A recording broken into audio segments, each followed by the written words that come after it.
All agriculture channel में नमस्कार स्वीकार करें आशुतोष देशमुख का।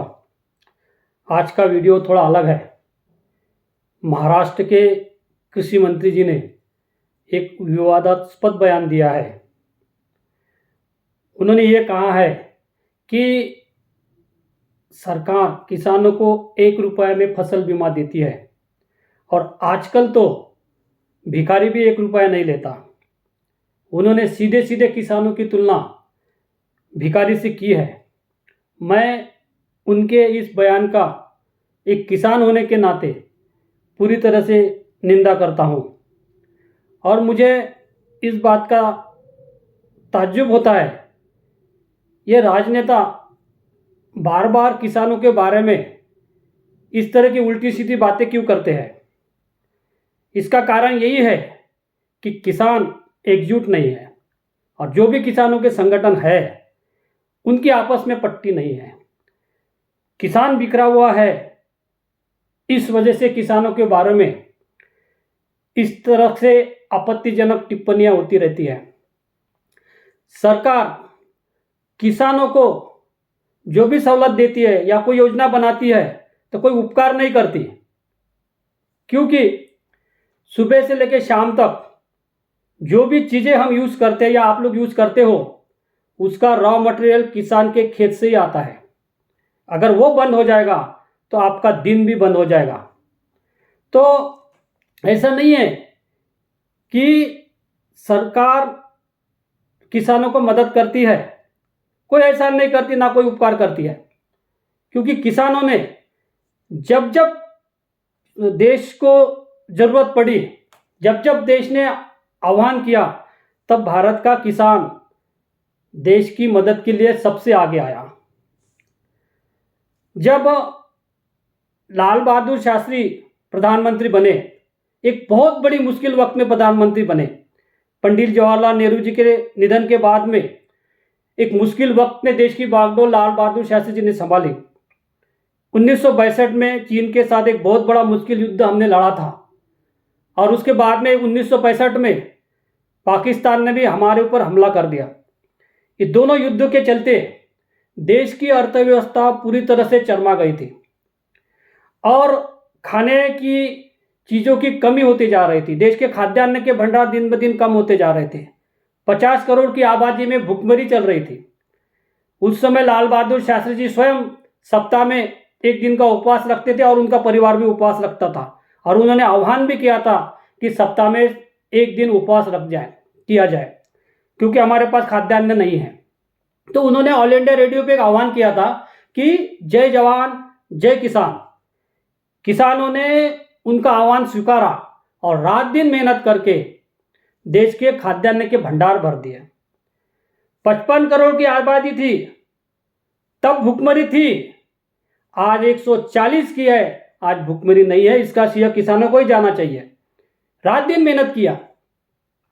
उसके बाद में जब 1992 में तत्कालीन प्रधानमंत्री राजीव गांधी देश के प्रधानमंत्री थे, उस समय पूरे विश्व में एक आर्थिक मंदी चली। America, Europe, France, Germany, Russia, Japan, चीन, जो बड़े बड़े देश थे, उनकी अर्थव्यवस्था पूरी तरह से चरमरा गई। उनके उद्योग डूबने लग गए। ऐसे स्थिति में भारत की अर्थव्यवस्था मजबूत थी और उस समय के तत्कालीन कृषि मंत्री जी ने लोकसभा में यह बयान दिया, ऑन रिकॉर्ड है, कि देश की अर्थव्यवस्था जो बची है वो किसानों के बलबूते ही बची है। और उसके बाद में 1998 में जब अटल बिहारी वाजपेयी देश के प्रधानमंत्री बने और एक दिन अटल बिहारी वाजपेयी मीडिया के सामने आए सुबह सुबह और कहा कि India conduct 3 underground nuclear test in Pokhran range. उनका यह बयान आग की तरह पूरे विश्व में फैल गया और प्रतिक्रिया आने शुरू हो गई। सभी लोगों ने प्रतिबंध लगा दिया। अमेरिका ने प्रतिबंध लगाया, यूरोपीय देशों ने प्रतिबंध लगाया, जापान ने प्रतिबंध लगाया, बहुत सारे देशों ने प्रतिबंध लगाया। किसी ने तेल देने से इनकार कर दिया, किसी ने अनाज देने से इनकार कर दिया, नाकेबंदी कर दी पूरे देश की। लेकिन अटल बिहारी वाजपेयी जी को यह पता था सैंक्शन लगेंगे, प्रतिबंध लगेगा, लेकिन अटल जी को ये पक्का मालूम था कि देश के खाद्यान्न के भंडार भरे हुए हैं, 2 साल किसी ने नहीं दिया तो भी कुछ बिगड़ने वाला नहीं है, इसलिए उन्होंने पोखरण का निर्णय लिया। और जिन लोगों ने सैंक्शन लगाए, जिन लोगों ने प्रतिरोध किया, उनका ही घाटा होने लग गया तो उन्होंने सैंक्शन वापस ले लिया। इस परिप्रेक्ष्य में छत्रपति शिवाजी महाराज जी का एक उदाहरण मुझे याद आता है। जब छत्रपति शिवाजी महाराज पन्हाड़ा किले पे अटके हुए थे और आदिलशाही सरदार सिद्दी जोहर ने पन्हाड़ा किले को चारों तरफ से घेर लिया था, नाकाबंदी कर दी थी और नाकाबंदी बड़ी जोर शोर से की थी।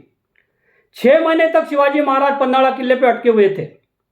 जब उनको पता चला कि दिन ब दिन किले पर के खाद्यान्न के भंडार कम होते जा रहे हैं और किले पे रसद पहुंचाना मुश्किल होता जा रहा है, 6 महीने तक अटके रहे। लेकिन उसी समय शिवाजी महाराज ने एक बहुत बड़ा कठोर निर्णय लिया और वहां से वो एक रात, बरसाती रात में, अंधेरी रात में वहां से निकल गए और विशालगढ़ पे पहुंच गए, जो कि वहां पे पहले से ही खाद्यान्न के भंडार उन्हें भर के रखे थे। और इसका मतलब यही है, अगर आपके पास खाद्यान्न के भंडार है तो आप विश्व से लड़ सकते हो। अगर आपके पास खाद्यान्न के भंडार नहीं है तो आपको जगह छोड़ के दूसरी जगह पे जाना चाहिए। ये शिवाजी महाराज का उदाहरण यहाँ पे बराबर फिट बैठता है। उसके बाद में अगर आप अभी अभी का एग्जाम्पल लोगे, कोरोना में सबके दुकान बंद थे, फैक्ट्रीज बंद थी, दुकानें बंद थी, शहर बंद थे, पूरा विश्व बंद था, लेकिन किसानों को खेत में जाने से किसी ने नहीं रोका, कोई पाबंदी नहीं थी। सरकार को यह पता था अगर किसानों को पाबंदी करेंगे तो कोरोना से ज़्यादा भूखमरी से लोग मरेंगे। इसीलिए मैं इन लोगों को बताना चाहता हूं कि किसानों के बारे में इस तरह से बयानबाजी ना करें, क्योंकि इस समय मुझे डॉक्टर बाबा साहब अम्बेडकर जी का एक वाक्य याद आ रहा है जो कि मराठी में है, भुकेसाठी माजू नये, भीक पोलादी आटाने, तुटू लागत आतळी, सूर्य खुळावा दाताने। अगर भूख लगी तो कुछ भी मत करो, किसी के घर पे डाका मत लगो, मेहनत से कमाओ। लेकिन अगर कोई अत्याचार अन्याय करता है तो सूरज को दांत में लेने की भी ताकत रखनी चाहिए। अब वह वक्त आ चुका है, किसानों ने अपने ऊंचाई से 1 फुट ऊंचा लट लेके घूमने की आज जरूरत है। बहुत बहुत धन्यवाद। जय जवान, जय किसान।